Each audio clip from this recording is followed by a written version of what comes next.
Network થિયરમ્સની અંદર બહુ જ મહત્ત્વપૂર્ણ એક થિયરમ છે જે છે સુપરપોઝિશન થિયરમ. કોઈપણ ઇલેક્ટ્રિકલ નેટવર્કની અંદર જ્યારે એક કરતાં વધારે એક્ટિવ એલિમેન્ટ્સ હોય, જેમ કે બેટરીના સ્વરૂપમાં વોલ્ટેજ સોર્સ હોય અથવા તો કરંટ સોર્સ હોય, તો કોઈપણ એક ઇલેક્ટ્રિકલ નેટવર્કની અંદર જ્યારે એક કરતાં વધારે સોર્સિસ લાગેલા હોય ત્યારે એ નેટવર્કની અંદર રહેલા જે પેસિવ એલિમેન્ટ્સ છે કે જેમાંથી કરંટ ફ્લો થાય છે, એમાંથી ફ્લો થતો કરંટ એ અલગ અલગ સોર્સિસની કમ્બાઇન્ડ ઇફેક્ટને લીધે ફ્લો થતો હોય છે. આવું જ્યારે થતું હોય છે ત્યારે સુપરપોઝિશન થિયરમ છે એ આપણને જાણવામાં મદદ કરે છે કે ઇન્ડિવિજ્યુઅલી દરેક એક્ટિવ એલિમેન્ટ, જેમ કે વોલ્ટેજ સોર્સના સ્વરૂપમાં બેટરી અથવા કરંટ સોર્સ, તો ઇન્ડિવિજ્યુઅલ આ સોર્સિસને લીધે કમ્બાઇન્ડ ઇફેક્ટ કોઈ એક પેસિવ એલિમેન્ટની અંદર કેવી રીતે આવે એ જાણવા માટે આપણને સુપરપોઝિશન થિયરમ છે એ મદદ કરે છે. આ થિયરમનો એક રૂલ છે કે જ્યારે પણ તમે આ એપ્લાય કરતા હો અને એ એપ્લાય કરતી વખતે જ્યારે આપણે કરંટ સોર્સને સર્કિટમાંથી રિમૂવ કરવાનો થાય ત્યારે એ જગ્યાને જ્યાંથી કરંટ સોર્સ આપણે કાઢેલો હોય એને આપણે ઓપન સર્કિટ કરી દઈશું, અને જે જગ્યાએ વોલ્ટેજ સોર્સ એટલે કે બેટરી છે એને રિમૂવ કરવાની થાય during applying the superposition theorem, ત્યારે આપણે બેટરીની જગ્યાએ શોર્ટ સર્કિટ રાખી દઈશું. તો આ બે નિયમ આપણે યાદ રાખવાના છે. અહીંયા તમને દેખાતું હશે, ડાબા હાથે એક 20 વોલ્ટની બેટરી રાખેલી છે જેનો વોલ્ટેજ ફિક્સ છે, અને જમણા હાથે તમે જોઈ શકો છો કે એક કરંટ સોર્સ છે જે 4 એમ્પિયર કરંટ છે સતત આપ્યા કરે છે, એ ફિક્સ કરંટ સોર્સ છે. તો આ નેટવર્કની અંદર જેમ તમે જોઈ શકો છો કે બે એક્ટિવ એલિમેન્ટ્સ છે. એક લેફ્ટ સાઈડ છે એ છે વોલ્ટેજ સોર્સ અને રાઈટ સાઈડ છે એ છે કરંટ સોર્સ છે. તો હવે આ નેટવર્કમાં આપણે ફાઇન્ડ કરવાનું છે કે 20 ઓહ્મ રેઝિસ્ટન્સમાંથી આ બંને એક્ટિવ સોર્સ જે છે, ડાબી બાજુએ વોલ્ટેજ સોર્સ અને જમણી બાજુએ કરંટ સોર્સ, એ બંનેની કમ્બાઇન્ડ ઇફેક્ટને લીધે 20 ઓહ્મ રેઝિસ્ટન્સમાંથી કેટલો કરંટ ફ્લો થતો હશે. તો આ જાણવા માટે આપણે સુપરપોઝિશન થિયરમનું એપ્લિકેશન આમાં કરશું. તો પહેલા સ્ટેપમાં આપણે શું કરશું, તો કે પહેલા સ્ટેપમાં આપણે કરંટ સોર્સને રિમૂવ કરશું અને એની જગ્યાએ ઓપન સર્કિટ રાખી દઈશું. તો ઓપન સર્કિટ રાખવા માટે આપણો આ ભાગ છે એ આખો રિમૂવ થઈ જશે. તો કઈ રીતના કરશું, તો આખી સર્કિટને આપણે રીડ્રો કરશું પણ કરંટ સોર્સની જગ્યાએ ઓપન સર્કિટ રાખી દઈશું. એ કરવા માટે રીડ્રો કરતી વખતે 20 વોલ્ટ્સની બેટરી આપણે એમનેમ રાખી, બાકીના રેઝિસ્ટન્સ છે 5 ઓહ્મનો રેઝિસ્ટન્સ, પછી છે 10 ઓહ્મનો રેઝિસ્ટન્સ, એની સાથે આ બાજુ છે 10 ઓહ્મનો રેઝિસ્ટન્સ, એમનો એમ જ રાખીએ છીએ આપણે, અને 20 ઓહ્મનો રેઝિસ્ટન્સ બીજો એક અહીંયા આપેલો છે. એના સિવાય અહીંયા આ જગ્યાએ આપણી પાસે કરંટ સોર્સ છે, તો એને શું કરી નાખશું, આપણે આ જગ્યાએ કરંટ સોર્સને બદલે આપણે ઓપન સર્કિટ રાખી દઈશું. અહીંયા ઓપન સર્કિટ રાખી દીધી એટલે આપણી સર્કિટ કંઈક આવી દેખાવા મળશે. આપણે ફાઇન્ડ કરવાનું છે આ 20 ઓહ્મમાંથી કેટલો કરંટ ફ્લો થાય છે. હવે કારણ કે ખાલી એક જ સોર્સ રહ્યો છે, ડાબી બાજુ વોલ્ટેજ સોર્સ રહ્યો છે, કરંટ સોર્સ તો આપણે એલિમિનેટ કરી દીધો, એટલે હવે આના માટેનું એક ઇક્વેશન આપણે બનાવવાનું થતું હોય છે આ સર્કિટ માટેનું. તો આ કરતી વખતે ધીસ ઇઝ અવર સ્ટેપ 1, જેની અંદર આપણે કરંટ સોર્સને રિમૂવ કરી દીધો. હવે આ કરતી વખતે આપણે એવું ધારી લેશું કે આ ફર્સ્ટ લૂપની અંદર જે કરંટ ફ્લો થાય છે એની વેલ્યુ છે I1, અને સેકન્ડ લૂપની અંદર જે કરંટ ફ્લો થાય છે એને આપણે વિચારી લેશું કે ઇટ ઇઝ I2. હવે દરેક એલિમેન્ટ માટે, દરેક પેસિવ એલિમેન્ટ માટે આપણે આ કરંટની વેલ્યુ છે એ વિચારીશું. તો ફર્સ્ટ લૂપની અંદર કેમ કે I1 ફ્લો થાય છે એટલે આ 5 ઓહ્મ રેઝિસ્ટન્સની અંદરથી I1 ફ્લો થતો હશે. પછી આ 10 ઓહ્મનો રેઝિસ્ટન્સ છે એની અંદર, કારણ કે આ ક્લોકવાઇઝ ચાલે છે લૂપ, આપણો I1 છે એ ક્લોકવાઇઝ છે, એટલે ઉપરથી નીચેની દિશાએ આની અંદર ફ્લો થતો હશે, 10 ઓહ્મની રેઝિસ્ટન્સની અંદર ફ્લો થતો હશે I1. પણ એ જ 10 ઓહ્મ રેઝિસ્ટન્સ પાછો સેકન્ડ લૂપનો પણ ભાગ છે. સેકન્ડ લૂપમાં જ્યારે I2 કરંટ ક્લોકવાઇઝ ફરે છે ત્યારે I2ની દિશા નીચેથી ઉપર તરફ છે, એટલે I2 આ 10 ઓહ્મના રેઝિસ્ટન્સ માટે નેગેટિવ છે, પણ I1 છે એ પોઝિટિવ છે, એટલે આની ડિરેક્શન થશે 10 ઓહ્મના રેઝિસ્ટન્સમાંથી ફ્લો થતો કરંટ હશે I1 માઇનસ I2. I1 ઉપરથી નીચે જાય છે અને I2 નીચેથી ઉપર જાય છે. સિમિલરલી અહીંયાનો જે 10 ઓહ્મનો રેઝિસ્ટન્સ છે એની અંદરથી કરંટ ફ્લો થતો હશે I2 જેટલો. આ એક જ કરંટ ફ્લો થાય છે અને એની સાથે સાથે આ 20 ઓહ્મનો રેઝિસ્ટન્સ જે છે એની અંદરથી કરંટ ફ્લો થતો હશે I2 જેટલો. આ સિંગલ લૂપની અંદર જ આવેલા છે. હવે આપણે ઇક્વેશનને એપ્લાય કરી જોશું. તો ફર્સ્ટ લૂપ છે એની અંદર આપણે આપણો KVL એપ્લાય કરશું, કિર્ચોફ્સ વોલ્ટેજ લો. કિર્ચોફ્સ વોલ્ટેજ લો એપ્લાય કરો એટલે એક વસ્તુ ધ્યાન રાખવાની છે કે બેટરીમાં નેગેટિવથી પોઝિટિવ છેડા તરફ જઈએ તો વોલ્ટેજ લેશું પોઝિટિવ. અહીંયા વોલ્ટેજ છે 20 વોલ્ટ્સ એટલે +20. હવે રેઝિસ્ટન્સમાં આપણે જેમ કરંટ જે દિશામાં ફ્લો થતો હોય એ હંમેશા હાયર વોલ્ટેજથી લોઅર વોલ્ટેજ તરફ ફ્લો થતો હોય. એટલે જે દિશામાં તમે ગતિ કરો છો એ ઓછા વોલ્ટેજ તરફ ગતિ કરો છો કરંટની સાથે. એટલે આપણે I ઇન્ટુ R જે કરશું એ વોલ્ટેજ આવશે, વોલ્ટેજ ડ્રોપ આવશે અને વોલ્ટેજ ડ્રોપ આવવાને લીધે એમાં નેગેટિવ સાઇન આવશે -5I1. 5ની સાથે I1 નો ગુણાંક, પણ વોલ્ટેજ આપણે હાયર સાઈડથી લોઅર સાઈડ તરફ જઈએ છીએ એટલે જ કરંટની ડિરેક્શન લેફ્ટ ટુ રાઈટ છે. વોલ્ટેજ હંમેશા હાઈ ટુ લોમાં કરંટને ફ્લો કરાવે છે, higher voltage to lower voltage. સાથે સાથે આ 10 ઓહ્મ માટે જોઈ લઈએ તો આના કરંટ છે I1 - I2, ઉપરથી નીચે કરંટ જાય છે I1 - I2 છે અને એને રેઝિસ્ટન્સ કયું એપ્લાય થાય છે 10 ઓહ્મનું. તો આનું આવશે value -10 multiplied by I1 - I2. આ આખાનો સરવાળો 0 થશે કિર્ચોફ્સ વોલ્ટેજ લો પ્રમાણે. હવે આ ઇક્વેશનને આપણે સોલ્વ કરીએ.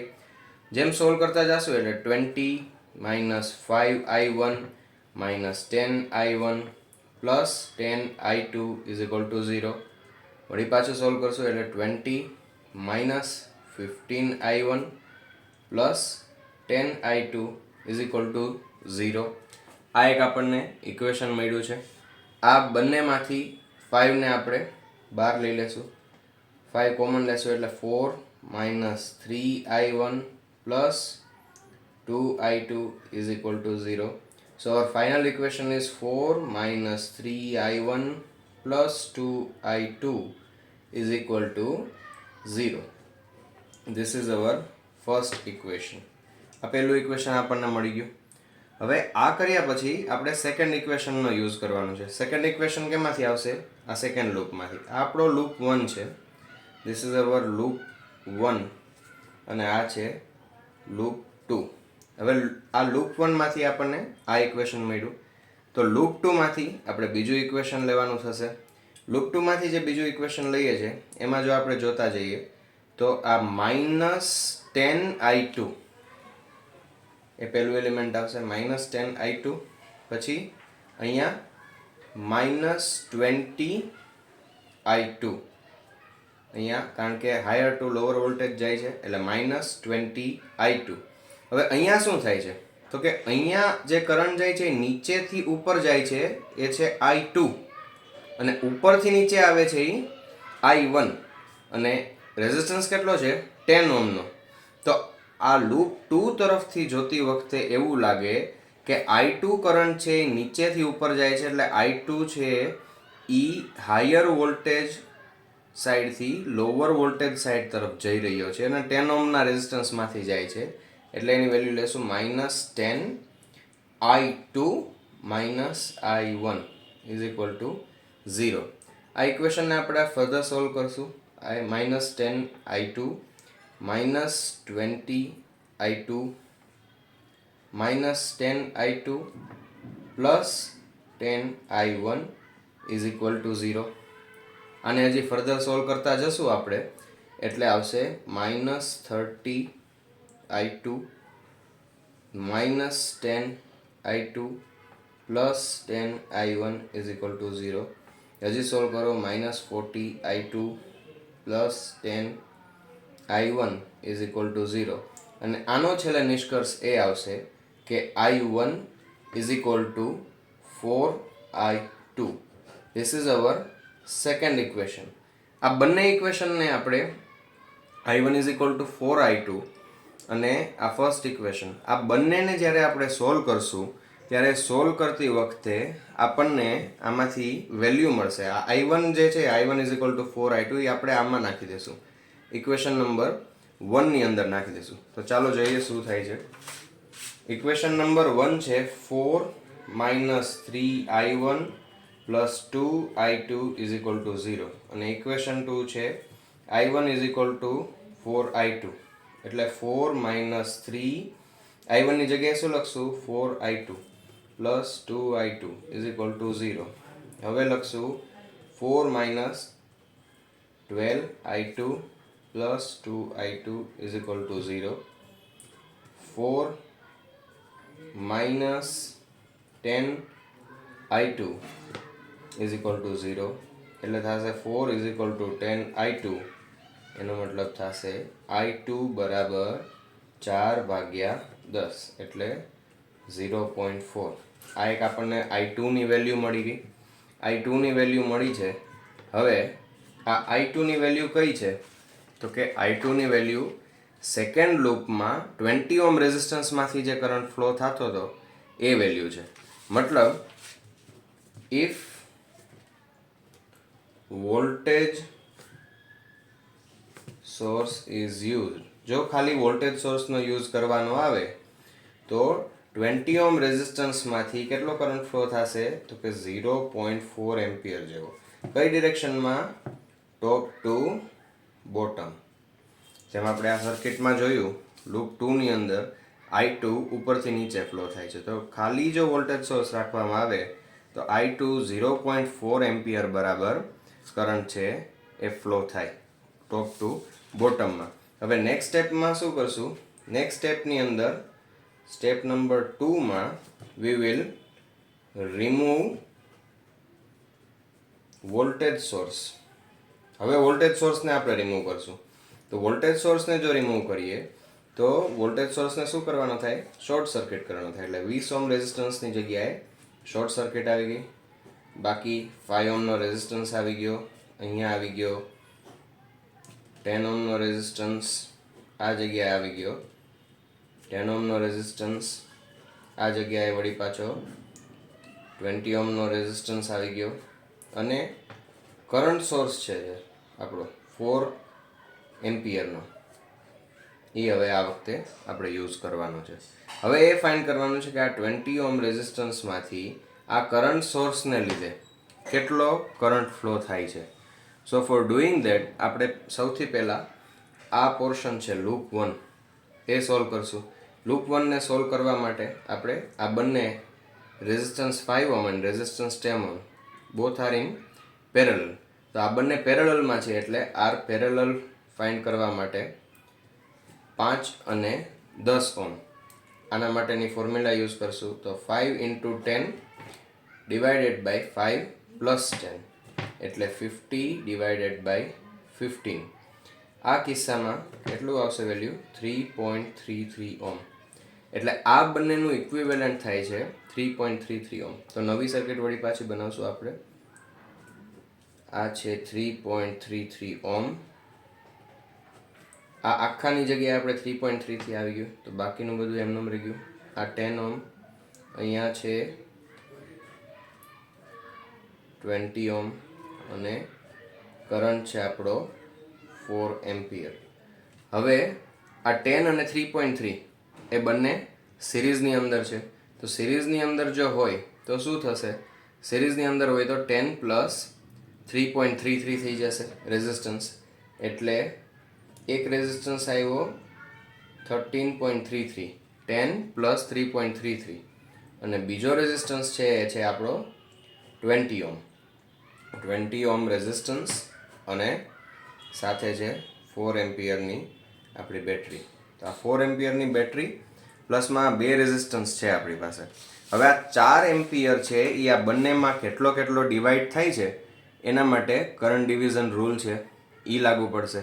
કેનામાંથી કેટલો કરંટ ફ્લો થાય એ કરંટ ડિવિઝન રૂલ પ્રમાણે આપણે આ સર્કિટ માટે જોશું. આપણે જોવું છે 20 ઓહ્મ્સમાંથી જ કે 20 ઓહ્મ્સમાંથી કેટલો કરંટ ફ્લો થઈ રહ્યો છે. હવે આખી સર્કિટ જો તમે જોવો જે આપણે સોલ્વ કરી છે એ, તો 13.33 ઓહ્મ એક બાજુ છે અને 20 ઓહમનો રેઝિસ્ટન્સ બીજી બાજુ છે. આ બંને પેરેલલમાં કનેક્ટેડ છે અને આનો સોર્સ છે 4 એમ્પિયરનો કરંટ સોર્સ. તો આ 4 એમ્પિયર છે, જ્યાં જાજો રેઝિસ્ટન્સ હશે ત્યાં ઓછો કરંટ જશે અને જ્યાં ઓછો રેઝિસ્ટન્સ હશે ત્યાં જાજો કરંટ જશે. એ દેખીતી વાત છે. માની લ્યો આ જે છે એ છે આપણું, અહીંથી જે કરંટ આપણે ફાઇન્ડ કરવો છે એ છે IA અને અહીંથી જે આપણે કરંટ ફ્લો ફાઇન્ડ કરવો છે એ છે IB. આને ગણી લ્યો રેઝિસ્ટન્સ RA અને આને ગણી લ્યો રેઝિસ્ટન્સ RB. તો આપણી કરંટ ડિવિઝન રૂલ પ્રમાણે ફોર્મ્યુલા શું છે? IA એટલે કે આમાંથી પાસ થતો current will be equal to I total, એટલે કે total current 4 ampere multiplied by RB divided by RA plus RB. આપણી કરંટ ડિવિઝનની ફોર્મ્યુલા છે. એટલે IA બરાબર I ટોટલ કેટલો છે? 4, RB છે 13.33 ડિવાઇડેડ બાય RA કેટલો છે? 20 પ્લસ 13.33. એટલે IA બરાબર આવશે 4 મલ્ટીપ્લાઇડ બાય 13.33 ડિવાઇડેડ બાય 33.33. આ સોલ્વ કરશું એટલે આપણને IA મળશે 1.6 એમ્પિયર. આ IA કયો છે? 20 ઓહમ રેઝિસ્ટન્સમાંથી ખાલી કરંટ સોર્સને લીધે પાસ થતો કરંટ. એટલે હવે જો આપણે આપણી ફાઇનલ સર્કિટ ફરી પાછી જોઈએ તો એ ફાઇનલ સર્કિટની અંદર આપણો વોલ્ટેજ સોર્સ છે લેફ્ટ હેન્ડ સાઈડ, પછી 5 ઓહમનું રેઝિસ્ટન્સ છે, આ બાજુ 10 ઓહમનું રેઝિસ્ટન્સ છે, વળી પાછું એક 10 ઓહમનો રેઝિસ્ટન્સ છે અને અહીંયા 20 ઓહમનો રેઝિસ્ટન્સ છે. આ 20 ઓહમનો રેઝિસ્ટન્સ પછી એક છે 4 એમ્પિયરનો કરંટ સોર્સ. હવે આપણે જેમ ફાઇન્ડ કર્યું એમ આપણને સૌથી વહેલું મળ્યું હતું I2, જે આ ઉપરથી નીચે ફ્લો થતું હતું એ હતો 0.4 એમ્પિયર. એક કરંટ હતો આ વોલ્ટેજ સોર્સને લીધે જે ફ્લો થતો હતો કરંટ 20 ઓહમ રેઝિસ્ટન્સમાંથી, એ કેટલો હતો? 0.4 એમ્પિયર. અને આપણા કરંટ સોર્સને લીધે પણ એક કરંટ ફ્લો થાય છે 20 ઓહમ રેઝિસ્ટન્સમાંથી. એ હમણાં જ આપણે ફાઇન્ડ કર્યો IA તરીકે, દેટ ઇઝ 1.6 એમ્પિયર. એટલે ટોટલ કરંટ કેટલો ફ્લો થયો? Total current from 20 ohm resistance કેટલો થયો? તો ટોટલ કરંટ બરાબર ઓલો જે ફાઇન્ડ કર્યો તો આપણે I2 પ્લસ હમણાં જે ફાઇન્ડ કર્યો એ IA. એટલે જે ઓરેન્જમાં ઇન્ડિકેટ કર્યો છે આપણે એ છે 0.4 એમ્પિયર પ્લસ 1.6 એમ્પિયર. આ ઓરેન્જ વત્તા આ કરંટ સોર્સની મદદથી જે છે 1.6 એમ્પિયર, આ બંનેનું ટોટલ થઈને જે આન્સર આવે 0.4 પ્લસ 1.6 દેટ ઇઝ 2.0 એમ્પિયર. તો આ આપણો ફાઇનલ આન્સર છે કે 20 ઓહમ રેઝિસ્ટન્સમાંથી કેટલો કરંટ ફ્લો થાય? તો કે 2 એમ્પિયર જેટલો કરંટ ફ્લો થાય. જ્યારે પણ એક કરતાં વધારે એક્ટિવ એલિમેન્ટ્સ કોઈ પણ નેટવર્કમાં હોય ત્યારે એને સોલ્વ કરવા માટે આપણે સુપરપોઝિશન થિયરમનો આ રીતે યુઝ કરીશું. Thank you.